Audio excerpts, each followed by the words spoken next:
Welcome back to the Delta Ridge Fab Build channel. Today is going to be episode 5 of the estate gate build series. We're going to do some bracing and get started on the spindles for this massive gate. So stick around. It's going to be a tedious one. What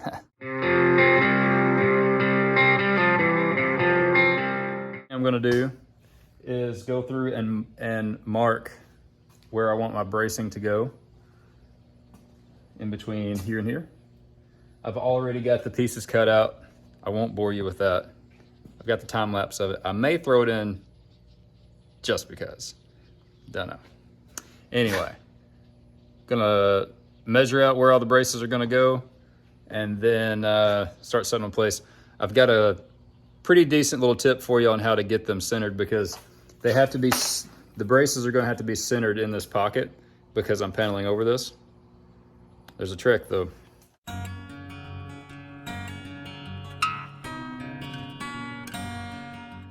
The problem that I'm facing right now is you got some 2-inch stock and you got some 1-inch brace stock.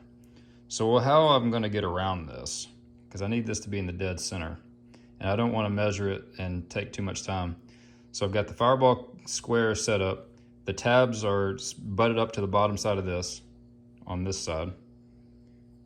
So I've got a piece of 1/2-inch stock here. I'm just gonna take this tube, this little brace, and now this thing is 90 degrees and it's in the dead center of this tube. It's that easy. It's just a cool little nifty way to use these squares out kind of outside the box, so to speak. Jig set up.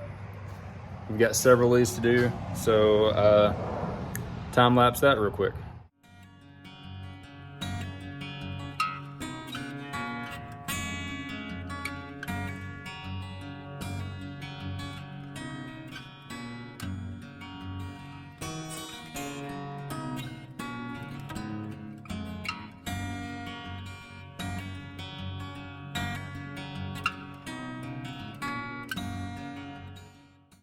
Okay, the bottom end's done with the bracing. I'm gonna move up here to the top end.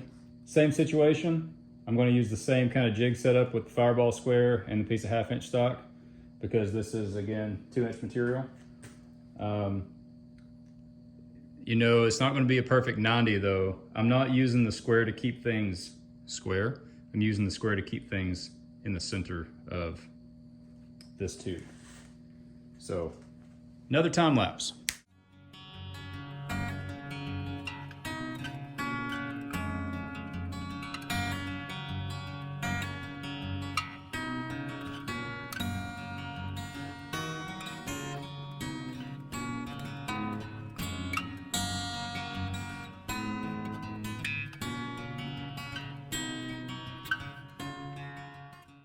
If you caught me kind of having to beat them in, these arches, while I matched them as best as I could, having all these supports in here that are all the same length is going to help make this thing look really super uniform. And what I did was I cut enough of these at the exact same length for both gates. So I know that if I have these exact length braces between these two top arches on both gates, then everything is gonna just line up. It doesn't have any choice but to line up. At this point, we've got all the supports in, all the support bracing that's gonna be boxed in by the panels. Now it's time to start running spindles. And for the spindles, I've got this little piece of angle made up so that basically what I'm gonna do is I'll take and see if I can capture this. Set this on there just like that, underneath there. So when this is butted up to the bottom of this little edge here, my spindles will rest on this edge and they will be centered in this tube. So clamp that there, about like that. It's wide enough to cover 2 spindles at once. Boop, boop. And then you start pulling measurements and cutting material.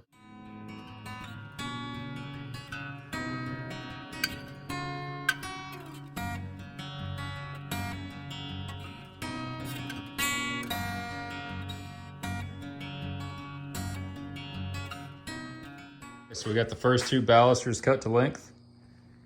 Gonna throw the collars on there, just slide them on, let them ride someplace out in the middle, and then pull final measurements, tack them in place, and then do this 20 more times.